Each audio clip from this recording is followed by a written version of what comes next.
Hello and good morning DILG Region 10. Today is Monday, February 20, 2023 and you are watching LGMED News Update.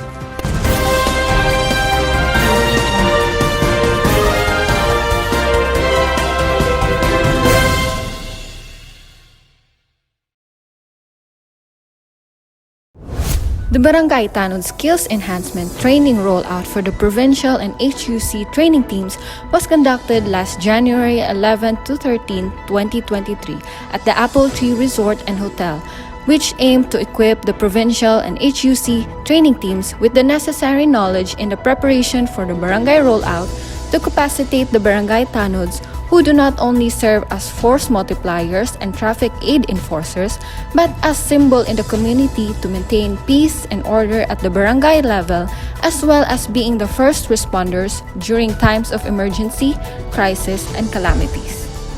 Guest speakers from the PNP, CHR, NCIP, and BFP discussed several topics such as the roles of barangay tanods in keeping peace and order, complaints involving VAUC and indigenous peoples, crime scene protection and preservation, basic patrol operations, arrest, search and seizure, and traffic assistance. To increase the level of awareness of the newly elected LCEs on the NTF DPAGs and to intensify the support of the LGUs in its implementation, the DILG-10 conducted the NTF DPAGs Capacity Development and Awareness Building for the LCEs last January 18, 2023 at the N Hotel, Kauswagan, Cagayan de Oro City. The objective of the activity is to strengthen the LGUs and security sector's collaboration in the implementation of the program, as well as to provide a venue for consultation and strategic communication with the different members' agencies. Assistant Regional Director Yvette Tolentino Sunga, CESO 5, during her opening message, implored the support of the LCEs in the implementation of the program and to remain vigilant and steadfast in the drive to eradicate PAGs in the communities. Last January 23, the Department of the Interior and Local Government Region 10 awards its 40 local government units that exemplified outstanding and laudable performance in the fight against illegal drugs during the Anti-Drug Abuse Council Performance Awards. The following LGUs are the regional awardees of Region 10.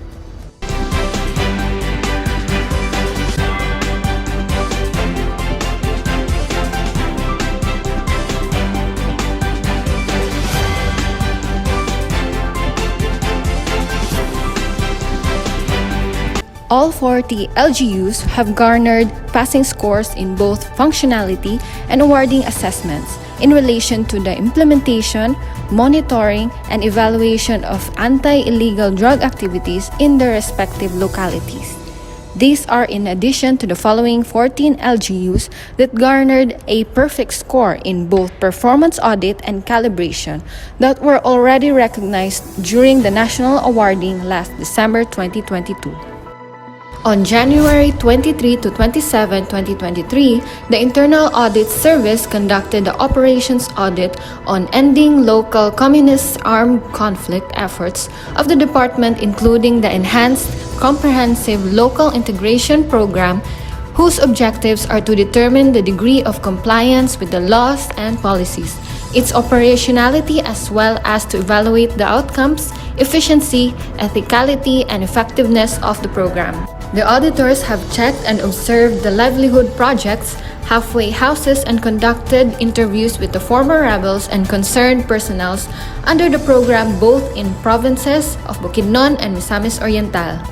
At this point po, gusto sana namin malaman kung if you have issues or concerns or any suggestions since it is a whole of a nation approach. Along with the audit findings from other regions on the department's efforts on ending local communist armed conflict or LCAC, the internal audit findings will be presented to the SILG and will be subject for further improvement of the program's policy on the DILG administered package of assistance under ICLIP. As one of the Peace and Order Secretariat, the DILG-10 is responsible for handling the administrative and technical activities of POC that are organized in the various administrative levels of the government. In order to harmonize all duties and responsibilities, a 3-day year-end evaluation was conducted on February 1 to 3, 2023, held at Camiguin, Philippines.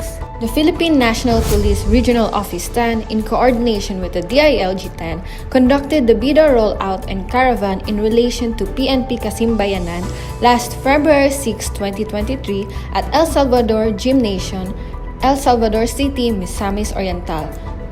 This was graced by Secretary of the Interior and Local Government Attorney Benjamin Abalos Jr.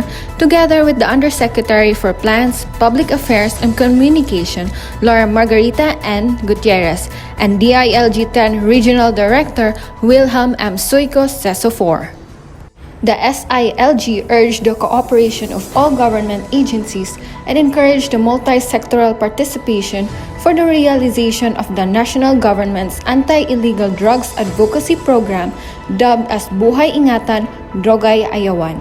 Approximately 1,000 individuals from government agencies, PNP, and partner institutions gathered and participated in the conduct of its various fun fairs like the motorcade caravan, fun walk, bike ride, and Zumba. In accordance with the department's commitment of promoting participation in local governance, where citizens and civil society organizations are made capable of exacting accountability from local authorities on service delivery performance, the DILG Region 10 conducted a CSIS Utilization Conference in Libuna, Bukidnon on February 9, 2023. During the conference, the CSIS survey findings were presented to the various stakeholders from the locality, including the local elective and appointive officials and representatives from the various sectors. CSIS Regional Focal Person LGO5 Jacqueline Maris Oxenia emphasized that the CSIS is not a mere collection of citizens' feedback, but it also ensures that the voice of the people is heard and that the LGU is doing something with the data gathered. The department, through the Preventing and Countering Violent Extremism Project Management Office, has been developing a community-based restoration and reintegration framework since 2019. This is one of the department's commitments and points of convergence in the National Action Plan on PCVE. Following the development of the CBRR framework, a series of consultations were conducted with the concerned national government agencies, the security sector, and partner civil society organizations to develop a preliminary guidebook for CBRR implementation. The consultation was attended by LGOO Liza Ladres, Frelin Lozanoy, John Mark Casino, Ryan Cloyd Villanueva, and PEO De La Rita. Other DILG regional offices in Mindanao were also present.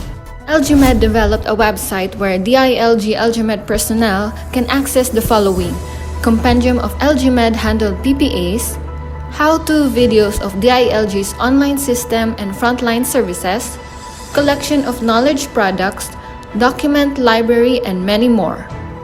Here are our upcoming activities.